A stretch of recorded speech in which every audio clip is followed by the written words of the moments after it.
Question is,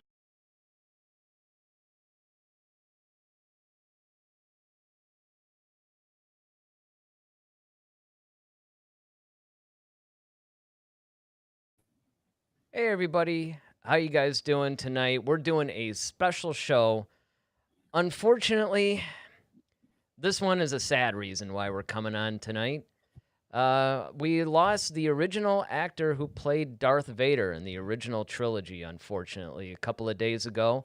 So we thought we would do a show and celebrate his life, remember him, tell our favorite stories. And then, of course, if you guys have any stories that you'd like to share with us, that's basically what this is all about. This is kind of a tribute video, and it's all happening right now. You're listening to Head to Head, a Star Wars podcast. Two fans, two generations, all things Star Wars begins now. All right, hello everybody. I'm Eric Vansel, I'm Daryl Sanders. and we're your hosts for this show. So, yeah, it's kind of a bummer that we lost Yeah, David Prowse. day long remembered. Yeah, I know. It's like there's a part of me that kind of wants to joke, but then there's a part of I me that know. really, Yeah, it's right. almost like too soon. But I I mean, know. this is really kind of a monumental thing because this is along the lines of when we lost Carrie Fisher, and it's like I don't think, and this is something that we're gonna go over through this show. Um, Pretty much, he was really important to the original trilogy. Yeah, definitely. I mean, yeah, definitely. David Prowse is. I mean, without him, there is no Vader. I mean, he's as much as part of Vader as James Earl Jones was. Oh, absolutely. And I think that a lot of people think that, you could just put anybody in the suit and, it'll be fine. But that's definitely not the case. No, and we've often talked about different scenes, and as a regard in regards to other topics, but we've talked about how um, the way that Vader, emoted emotion, and you kind of saw his emotions come through, even though he's wearing this mask. You're still able to kind of peer or see into the mask and kind of see the man behind it, Hmm. and that's due to David Prowse. Yeah, yeah. And unfortunately, I've been hearing today that, people have said that it was COVID-19 actually that took him. Yeah, I just read that from the BBC. Yeah. Hmm. So what we're gonna do is we're gonna go in and we're gonna talk about his life, obviously a little bit beyond the whole Darth Vader thing, but then we're also gonna go over the Darth Vader thing. If anybody wants to chat in, that's cool. This isn't gonna be like some sort of a 3-hour show or anything, but we just felt, after losing such a monumental um, actor in the Star Wars trilogy, I mean, this is really an important thing. I mean, obviously everybody's life is important, but Hmm. when you lose somebody that's that big and that important to it, and especially somebody like him, because he was somebody that really embraced the Star Wars fandom. And it's a Hmm. shame that he actually had a falling out with Lucas because he was prevented from coming back. And I thoroughly believe, even though he was having some issues, he probably could have come back for maybe Rogue One. Hmm. Or at least, he could have shot his version in at the end of Return of the Jedi and be the unmasked Vader. But you ready to go over everything? Yeah, man. Yeah, Eh, let's it's let's it's honor just the legend. it is. It's kind of sad. All right.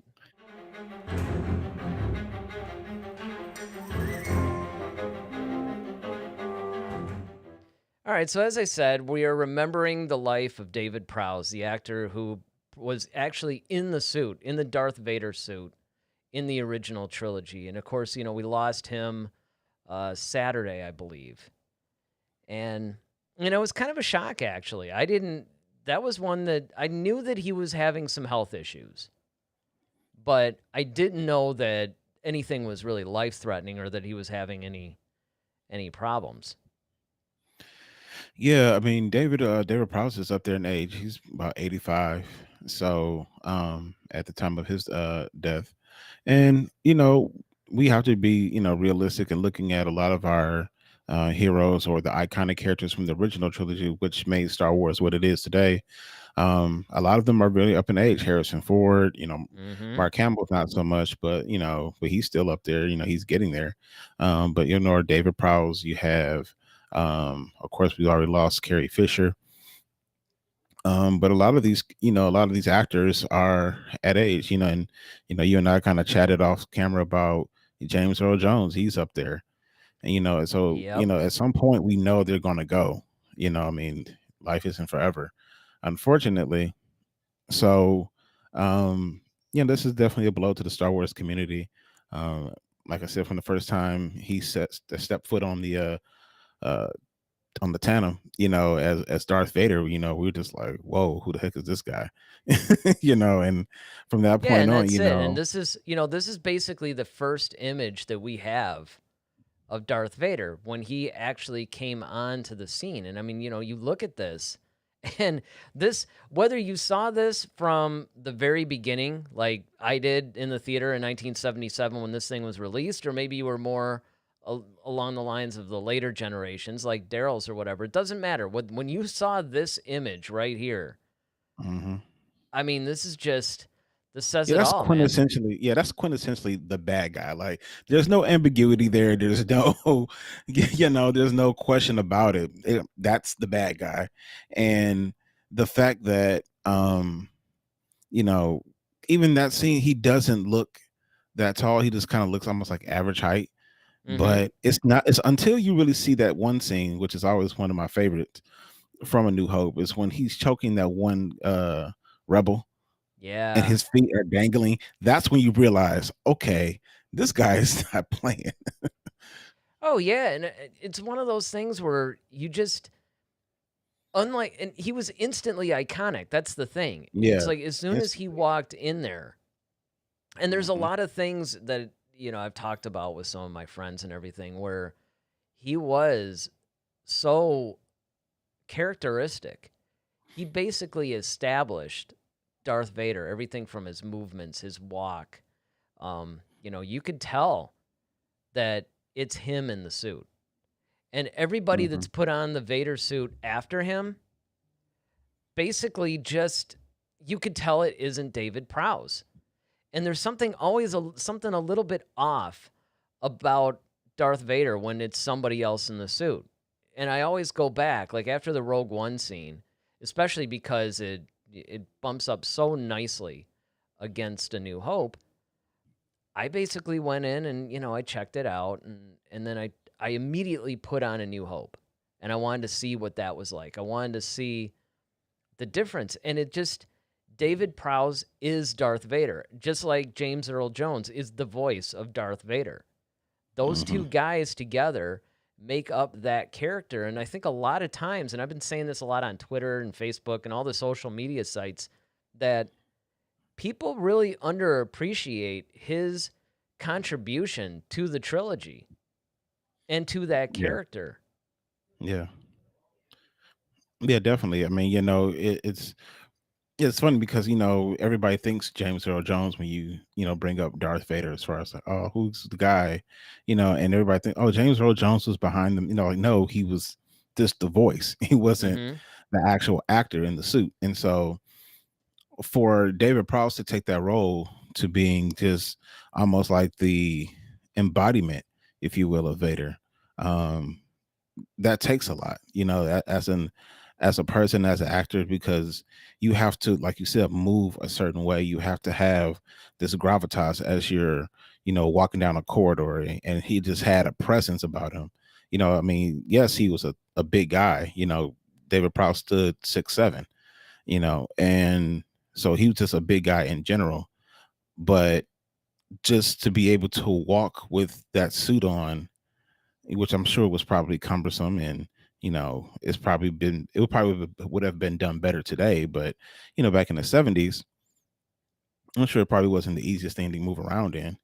No And way. so to so to be able to, like, have that suit on for probably hours a day and still just deliver like this, um this gravitas, as I said, with when he walks in the room, or he just turns his head and raises his hand in a gesture. It's just like, man, I find your lack of faith disturbing. Like, everybody knows that line, but it's just like, just how he executes the movements in that, Mm-hmm. that the calmness, but the sincerity in his voice, in his movement, it's remarkable. And we definitely have David to thank for that. Absolutely. And that's basically what I want this, albeit shorter, show to be, is the fact that I want it to be more of just like, what a million fans right now are probably doing is just sitting around talking about the way he was and all that. I mean, there's plenty of shows that can do the whole official biography and all that. But that said, we could go back a little. He started out as a bodybuilder. This Hmm. is a shot of him basically in his prime. And it's funny because I didn't realize he was this big. Yeah, I mean, he's I was he's looking at him. He was kind of like a miniature Schwarzenegger. And keep in oh, mind that yeah. this is like back in the like 60s, like late 60s. Hmm. And basically, the interesting thing is one of his other claims to fame is the fact that he's the one that trained Christopher Reeve and got him in shape for the original Superman film, Wow. which I thought was a really interesting tidbit. Now, that's something I'd known for a while. This isn't one of those, because, whenever somebody passes, you all of a sudden get all this information. I'll never forget Prince. When Prince died, I Hmm. found out like all this stuff that I'm like, man, I really wish that we had known about this stuff when he was alive, to Right. appreciate it. But it's funny how much all these little bits of information, or William Hoopkins. Remember when we did the whole Yep. Yep. focus on him and the Yeah. secret life of William Hoopkins, which I will link in the description because that goes really nicely hand in hand with this show. But well, actually, I'll link it in the comments. But yeah, it's that kind of a thing. It's the type of thing where you find out all these really cool things. Now, that's something that I had known, but it's not like I've known it for 20 or 30 years, It's like I knew it maybe like within the last 5 or 10 years. In fact, it might have been when I watched the documentary, which later on we'll show the trailer, but if you guys haven't seen the documentary I Am Your Father, which essentially goes over his life a little bit, but then it really talks about his devotion to the fans, to the characters, a little bit about his side of the story, with the whole Star Wars thing, because there was a falling out between he and George Lucas, and then consequently Lucasfilm, where he wasn't even welcome to do any of the conventions, Hmm. which was really sad. But he did actually have this whole other career. I mean, he was a competitive bodybuilder, and like I said, he trained some actors, most notably Christopher Reeve. Um, he was also, and help me out with this, he was the Green Code Man. He was Yeah. some sort of a UK traffic. We have a Yeah. picture of that here. There he is with some kids, and then in his suit. But I guess this was a big claim to fame for him. He was, Yeah. It was this is like this something else I superhero didn't that was know. invented. Yeah, it was like a superhero that was invented to promote road safety for children in 1975, and he kind of did that for about 14 years. Yeah, and I mean, when you see this, it's like you don't even realize it, but he's like this guy's basically like an icon in the UK for this particular character. I mean, it's almost as Yeah. if somebody, uh, like if you found out he was like Smokey the Bear, or Yeah. some other iconic thing, but then he was also, and it's so weird. This is such a juxtaposition because apparently he was the super kind, gentle, friendly guy. Hmm. Nothing like what Darth Vader would have been. Definitely. And he also played the role of Frank Alexander's bodyguard, Julian, in the movie Clockwork Orange in Yes, 1971. yes. And in And fact, that's how George Lucas found him right. and decided to cast him as Vader. Yeah, which I actually thought was really interesting because it's fascinating to me when you learn how actors get cast for different roles. Hmm. When you read the stories of how it directed, like for instance, this past Friday, we talked about The Mandalorian, episode 5. and Hmm. of course Rosario Dawson playing Ahsoka Tano. Well, she actually has this whole Vanity Fair article now.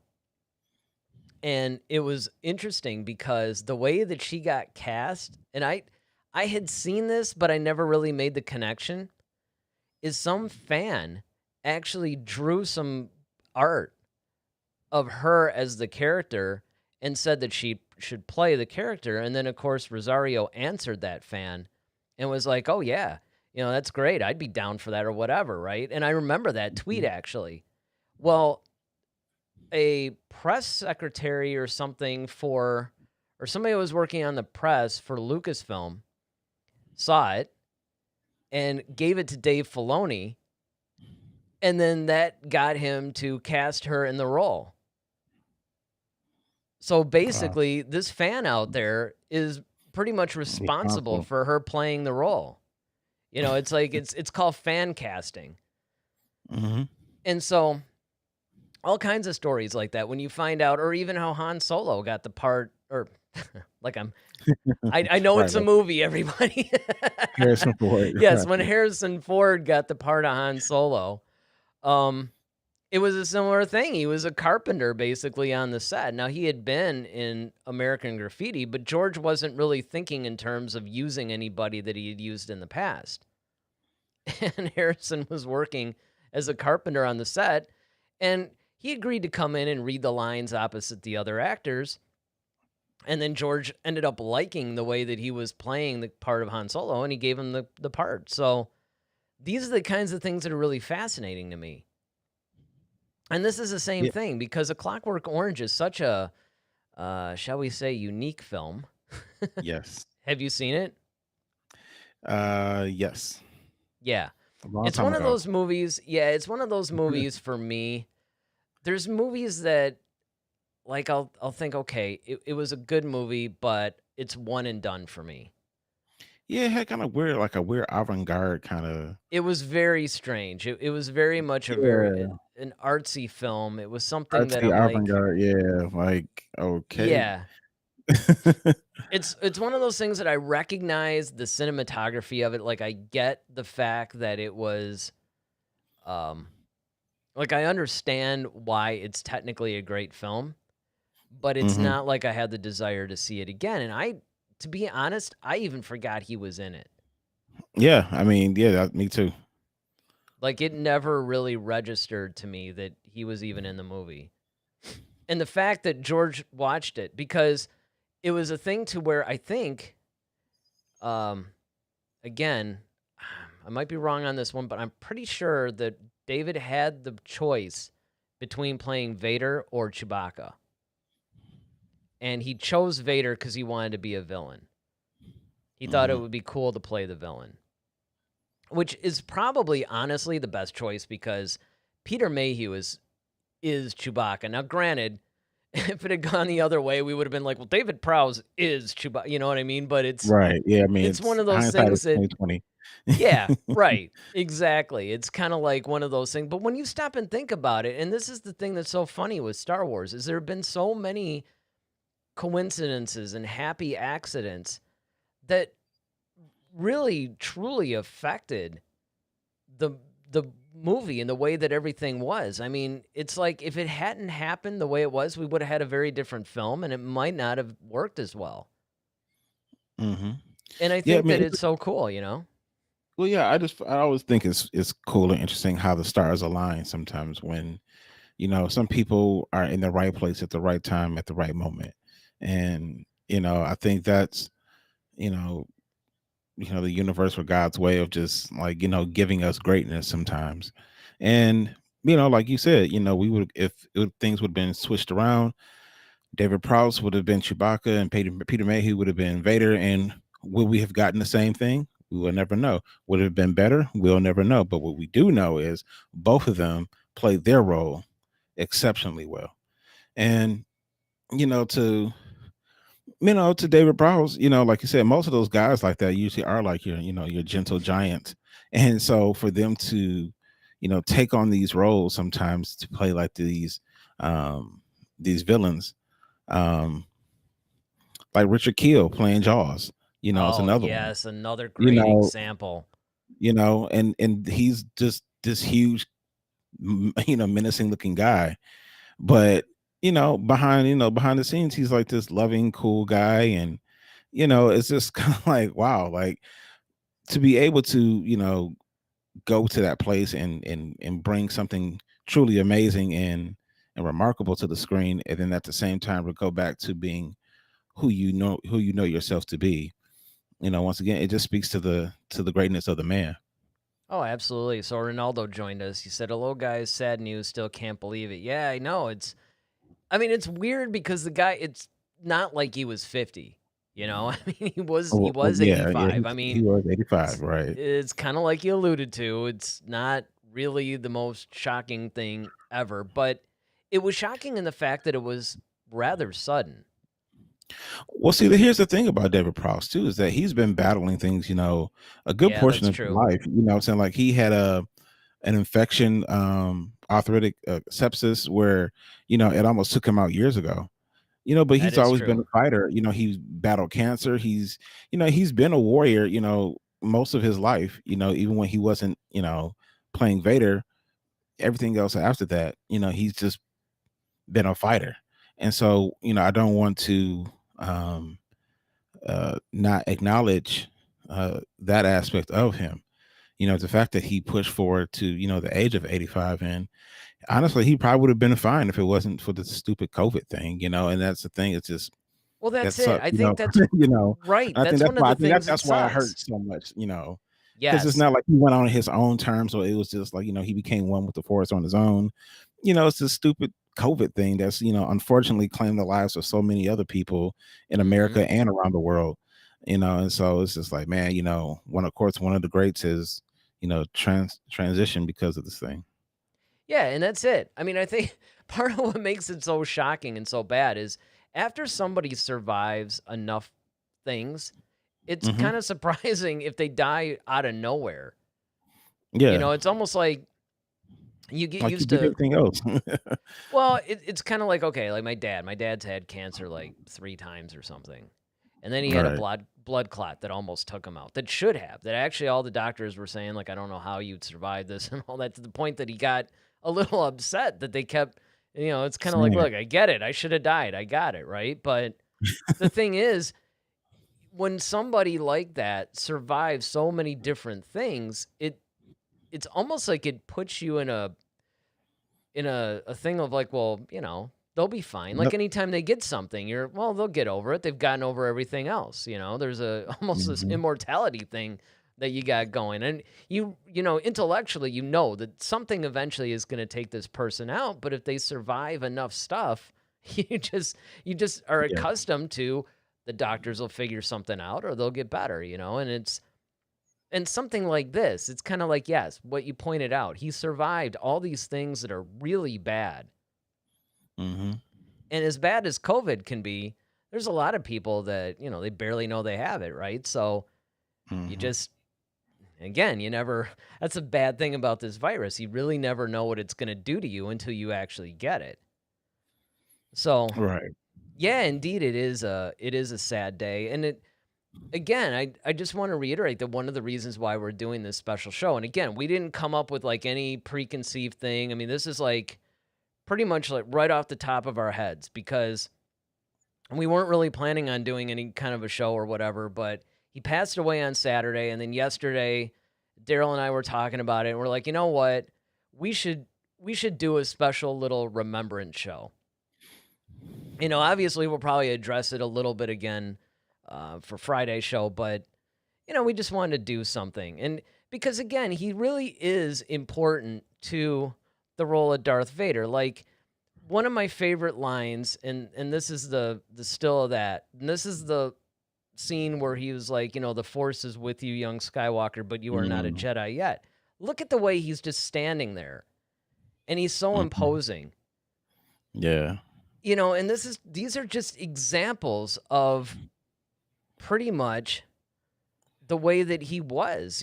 I mean, everything from his gait when he walked and just the way he stood, or as you pointed out, certain gestures, or here's another one, of course, in the infamous "I am your father," right? He's reaching Hmm. out, and then of course when he makes that fist, you Yeah. don't know the power of the dark side and all that Yes. stuff. I mean, when you just look at it, and keeping in mind, a lot of times he doesn't necessarily know how James Earl Jones is going to go back and deliver these lines he's supposed to say. And in fact, in some ways, if I remember correctly, I think that actually the original line was, "No, Obi-Wan killed your father." Because it was actually later on that Lucas decided to make Vader your father. Or not your father, His father. his father. Yeah. Yeah. Luke's father. See, this is what happens when I do shows off the cuff, everybody.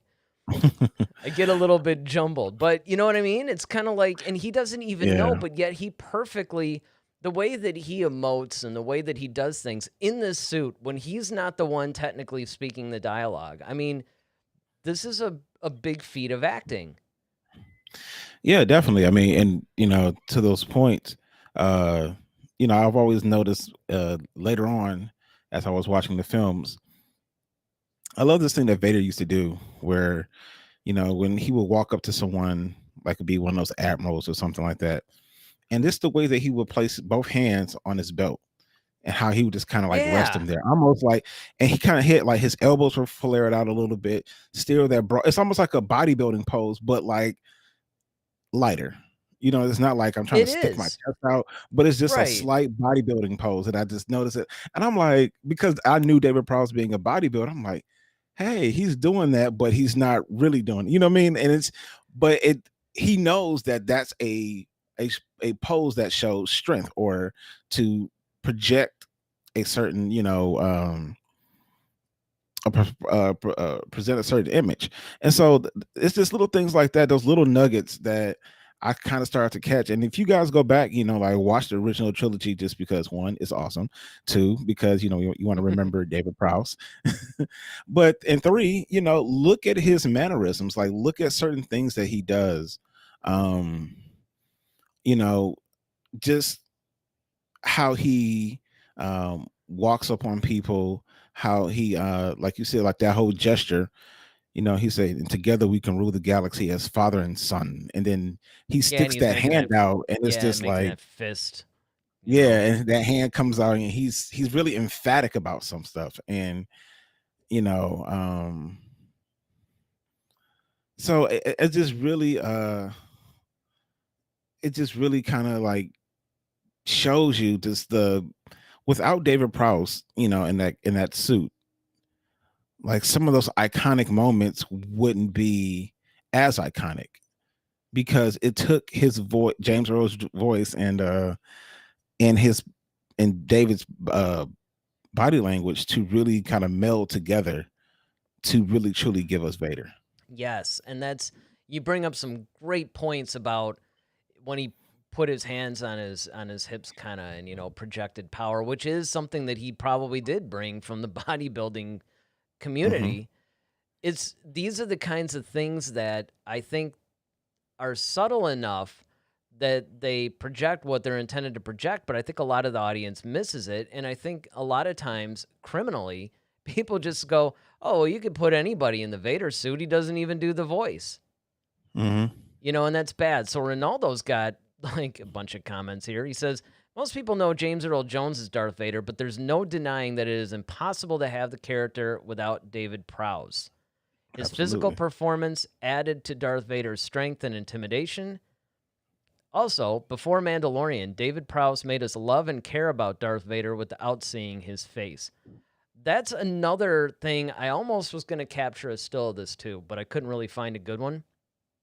Another example of where he shows the emotion, even though he's in the suit, is the whole scene when he's talking to Luke. And remember, this actually goes Hmm. back to our show, our favorite Vader moments, Yep. which I'll probably Yep. also link in the comments, because that would be a good one for you guys to watch again too. It's like the perfect companion to this unfortunate show that we have to do. But yeah, it's When he perfect leans in on the that quiet rail and he moments. kind of, Yeah, exactly. yep. He's leaning on the rail and even though he's not delivering the lines, it's sort of like It's he like basically he hears it. projects them.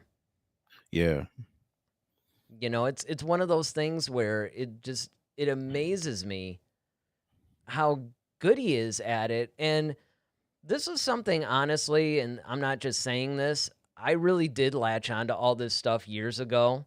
Like, I always thought that David Prowse was, that's one of the reasons what triggered me to want to do the show, actually, is the fact that I always thought that he was very underappreciated in the role of Darth Vader. Oh, totally. Totally. I mean, like, there's of course to me, like, uh there's so many things that I can point out. Um One, when in Return of the Jedi, when you know he's talking to Luke and he does that, sister. Oh, So like yeah. this, the way he turns his head, it's kind of like eerie. Yes, it's almost Or like he's the one saying the lines. yeah, exactly. You know what I And mean? It's then like you never yeah, see a thing to where you never it get the looks off. vibe that somebody else is Right. doing it. Exactly. Another one I love is I think it's from Empire. But I think he's talking to one of the admirals, and but he makes a quick turn, and it's just like he could tell, like when he's anxious for something, or he's like really wants something done, like he'll make a quick movement. If he's a little bit more calm about stuff, he might do something like, raise his finger, don't fail me again, Admiral. Just the pointing of his finger, just the way he Mhm. does. And of course, James Earl Jones perfectly like matches it with his intonation. So, Well, it's just that's like you what's so said. great about James Earl Jones too, and I'm sure when the time Yeah. comes, Now that we one do a I'm tribute really to gonna. him. I know. I'm gonna That's the. be I because I might mean shed a tear for that one. because he's like he was Mufasa. He was oh, what King was he Jockey coming to? Jumper. Yes, King thank Jockey you. Jumper. Yes, was this on last night actually. He was also in a lot of the Jack Ryan movies, the ones with Harrison Yeah. Ford, which always blew my mind because I'm like, no way, Darth Vader's talking to Han Solo. I mean, I was kind of Yep. geeking out on that. Um, but I mean, E- it's one of those Even our things that, Patreon episode that we love. yes, that's right. That's right. Yep. That was awesome too. But he was one of those guys that he perfectly takes what Prowse did and personifies it with his voice talents. And those guys Yeah. made a great team, and that's what I'm gonna miss.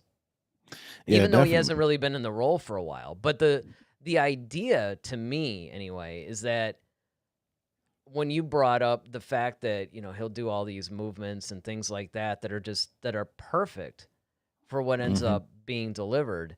And again, I know a lot of people can say, well, of course they are, because James Earl Jones is watching this and he's adjusting his performance to what Prowse did. And that's true. But you have to remember that Prowse initially had to interpret that script. Right. I was just, yep.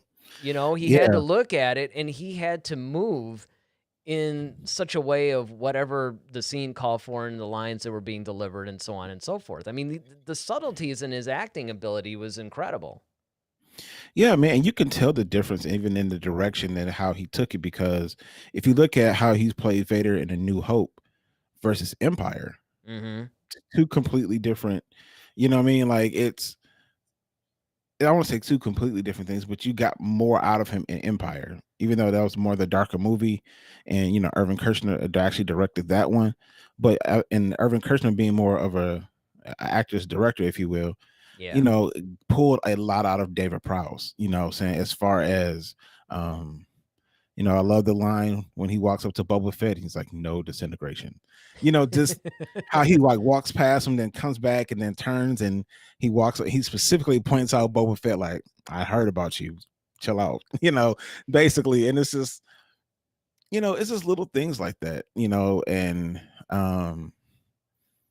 I just think that without, like we keep saying, like without that, I just don't think Vader wouldn't have be the icon that he is.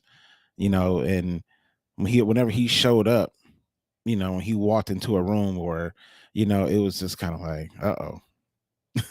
Even the more mundane scenes, for instance, after we first see him, and then he's walking with that other Imperial officer, where he's about to go the whole "leave that to me," she'll Oh die yes. before she tells you, like all that stuff. It's just Hmm. two guys walking down the hall, but it's the way he does it though. He even turns the ordinary scenes into something somewhat extraordinary in his performance that Yeah. really sells that, he's in charge, and it's weird because again, it's the way that he walks, he turns, the way he'll use his hands, he'll point. Yep.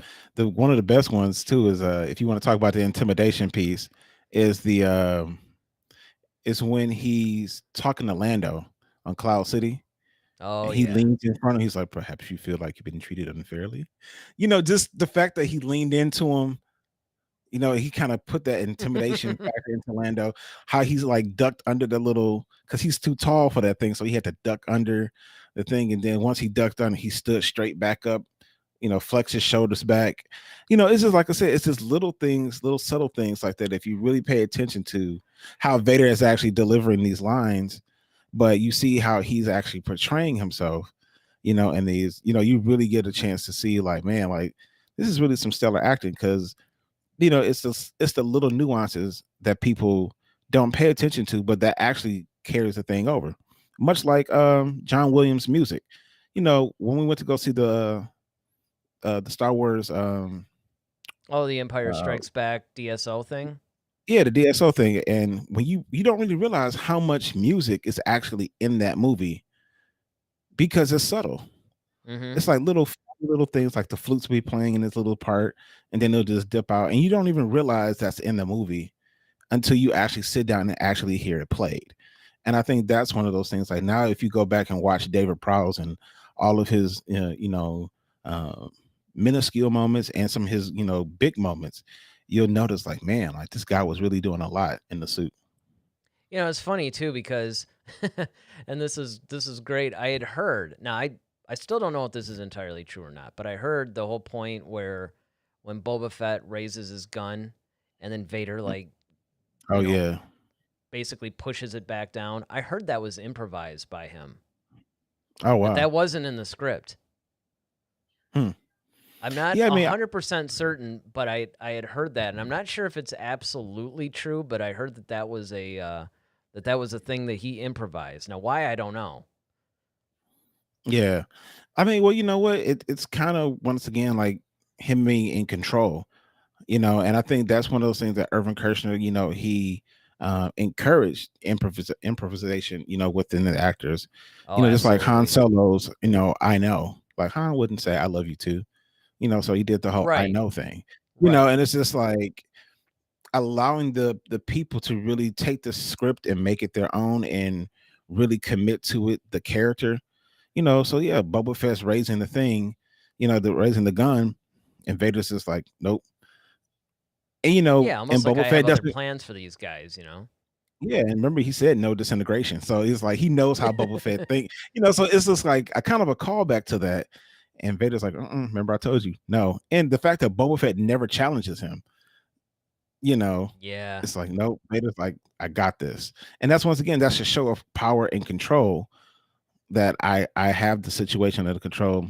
I don't Oh need you. yeah. Yeah, yeah. Yep. Yeah, like here's a shot, speaking of a lot of the stuff that Mhm. he's this is the thing that I love about David Prowse too. We've been talking about all the stuff that has gone on for uh, all the Vader moments and all the stuff that he's done acting wise, but his appreciation for the character of Vader is amazing. Mm, yeah. And it's kind of like, you see here's a shot of him holding a picture of Vader, and he's just so happy. I mean, when he's seeing the fans and he's meeting them and everything. I mean, there was so many different pictures, but I thought that this was really great because it really shows a guy who truly appreciates the love that he gets for the portrayal of this character. Right. And I just think that that says it all about this guy. It's because usually you get like your Alec Guinnesses or your Harrison Fords who, they do it and then they either think it's silly or they don't appreciate it or whatever.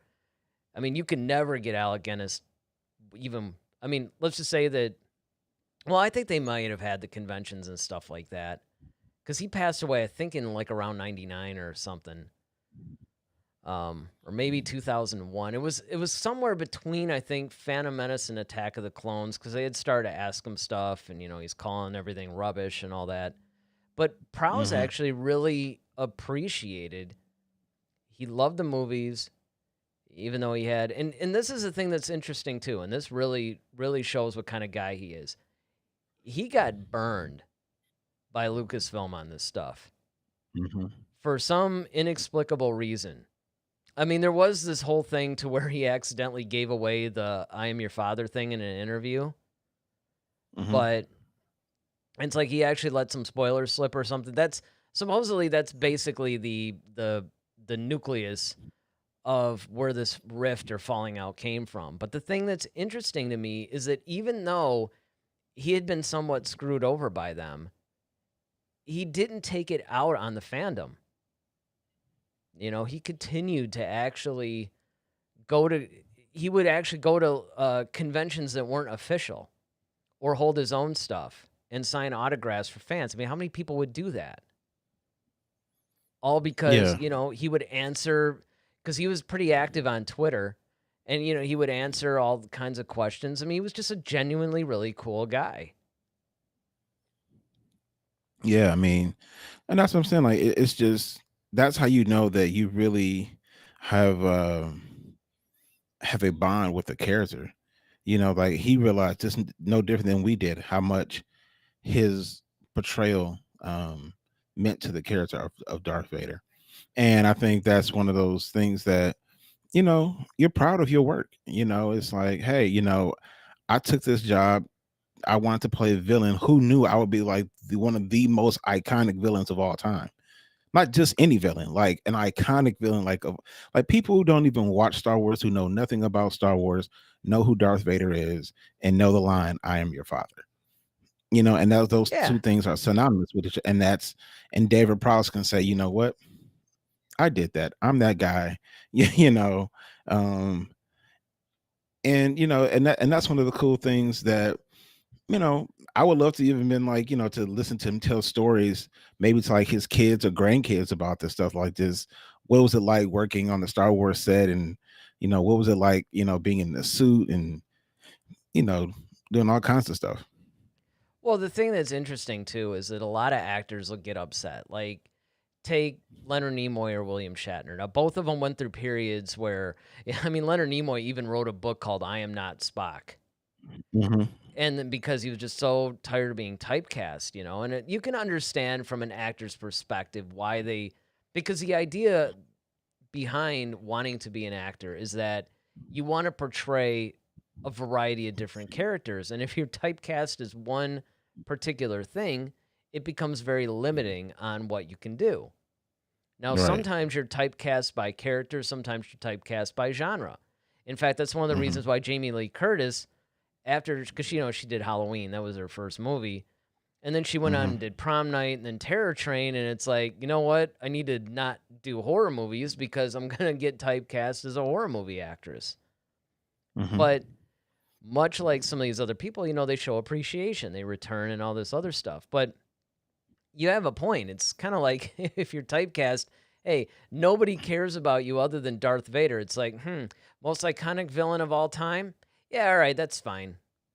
And Yeah, even and though he especially did do other, he did other stuff, but he didn't yeah. mind, But if you you, know? I mean, if you legitimately have fun outside of the whole falling out with Lucas, like if that notwithstanding, like if we're just solely talking about playing the character, and you have such a great time playing it, yeah, and then of course it to boot that you're the most iconic character of all time. Of course, yeah, why not? I mean, but I think that the only way you probably not like doing that character is if one you just really really really want to do something different, or they're doing something with your character that you created that is like, now you're kind of ruining what I created here, and now you're kind of destroying, my character. So I don't want to do it anymore if that's going to be the case, because I Yeah, don't it's want to kind have of a the part thing. in that. It's You funny you know. bring that up because Anthony Daniels just recently did an interview, and they're talking about the fact that he's been C-3PO and like everything. He was talking Hmm. about the holiday special, which I thought was funny because they were interviewing about the Lego one, and he was talking about the original one. Like, yeah, man, it was like some sort of weird funeral because of that whole ending scene, and Hmm. everybody was just like gritting their teeth through it, like nobody wanted to be there. But he went on to say, like, I'm gonna play 3PO as long as I'm alive and able Yep. because I helped define that character, and it would be weird if I'm still around for somebody else to be voicing it. He's like, I know that it'll happen eventually because I'm not going to be here forever. And he was like, and when I'm gone, I want 3PO to continue. I want that character to live on. So for somebody else to voice him. But he's basically like, as long as I could do it, though, I want to be that guy. And Prowse seemed to have that same attitude. He seemed to want to play him actually more than the opportunity he got. It was almost the opposite problem.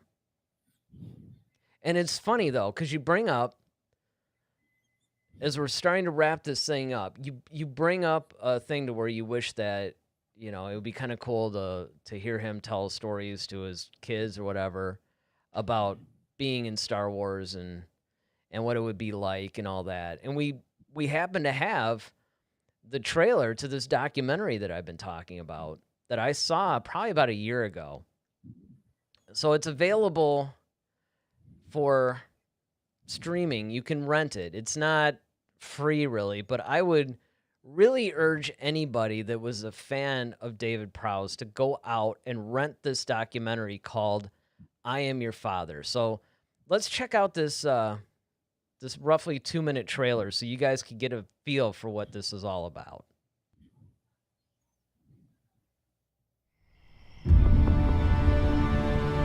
I remember I was in my room and my father called me from the living room. I went running, and Star Wars, the first one, New Hope, was being played on television. But when it opened, it did something amazing we'd never seen before. When you think of Star Wars, first thing you think of Darth Vader. He is the character that symbolizes the real villainy. My name is David Prowse. One of the requirements was to try to find the tallest people that we could find. When George Lucas came to cast Darth Vader, he wanted a big man. There was nobody better in the British film industry in 1976 than David Prowse for that job. In Return of the Jedi, when Darth Vader's helmet is removed, it's not David Prowse that we see underneath. On that interview, David Prowse supposedly revealed the end of George Lucas' trilogy. The day we shot that, I thought, I wonder if Dave's going to know that this is being shot today. So just in case, I had a security guard on every door of the stage.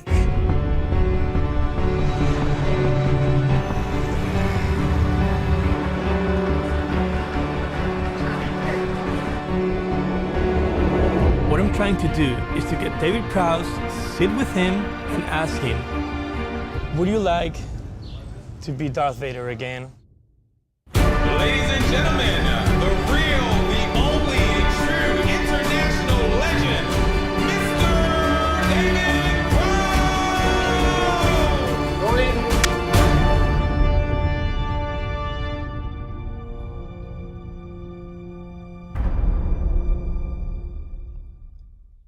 So I mean that was the trailer to this thing, which it's an amazing story. It really is. I mean, if you guys haven't seen this, it's a very well done documentary, and it really gives you an insight as to what this guy had to go through, coming up and going through the bodybuilding thing, and then all the other jobs, and then the Darth Vader and what he went through as far as that, a little bit of the training, the aftermath. I mean, it was just phenomenal. So basically, Ronaldo also says, is he still with us? That's good. He also had an impressive physique and knew how to take care of himself. He even helped train Christopher Reeve for his role as Superman. Yeah, we were talking about that earlier, about how cool Mhm. that was. That, he actually did that. But again, in closing, this is just, even though, yes, the guy was up there in age, and we all know, look, and we're not going to be around forever. And as you pointed out, Daryl, in the beginning of this thing, we have to start understanding this franchise is like, over 40 years old. Yeah. I mean, this is going to be one of those things that it's like, look, we're going to start losing some of these iconic original people that we've had, that we've been blessed to have with us for so long. And the Yeah. fact that I remember when the sequel trilogy came out, I was so happy that, hey, at least we have the big three, the original actors that can reprise their Yeah. roles, and that they were healthy enough. And then when we lost Yeah. Carrie Fisher in the middle of it, it kind of showed you, you know what? We need to really Yeah. understand that we're not going to have these people around forever, and we need to appreciate them when they're alive, i.e., let's not keep tearing everybody apart on social media, and then everybody's all of a sudden going, and they're Right. doing the tribute thing, and, well, I guess, I shouldn't have done that. But Yeah. these are the kinds of things that that this sort of event really hits home, because, again, you just take for granted that these people are around. And you always say, well, when they come around to my town again at a convention, maybe then I'll go meet them. It's like, no, I mean, if they were important to you and you really wanted to go check them out, take the opportunity.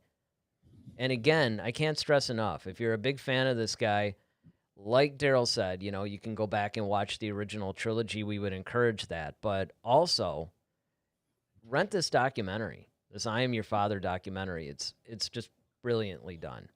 So do you have any final words about David Prowse and his influence on Star Wars and beyond? Uh, Man, what a legend. What a guy. Thank you, David, for bringing us Darth Vader, the baddest man in the galaxy. There won't be another one like him. And I just hope fans really kind of take the time to, at some point, the next time they watch, any of the original trilogy films, especially A New Hope and Empire, really pay attention to the actual movements of Vader, not just the voice of the lines, but actually pay attention to the man.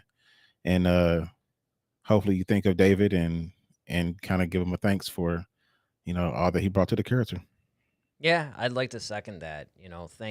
Thanking David for bringing us his brilliance in portraying this character and not just phoning it in and being the guy in the suit. He really took the bull by the horn, so to speak, and ran with it. He wanted it. I mean, he was really disappointed that he couldn't voice the character too. He was really into, and you could tell when an actor is passionate about their character, you can see that in their performance. And we got that time and time again throughout the original trilogy. And we're just, and I also want to really say that this guy is an example of how to treat your fans. Yeah, definitely. He was exemplary in the way that he treated his fans. So not only did he bring his passion and his drive and his talents to this character, but he also brought his own personality and his generosity and his kindness and gentleness to the fandom when they wanted to meet this guy. And he made that a good experience for everybody that came into contact with him. And so for that, I say, job well done. And it's sad, but like Daryl said, just go back and watch the original trilogy and remember and watch and really appreciate what this guy brought to it. All right, I think that's going to do it for our show tonight. Don't forget that we do have a show coming up Friday, and we're also going to probably review the next Mandalorian episode, I would imagine. You can also hit us up at Head to Head SW on all the social media, Facebook, Instagram, and Twitter.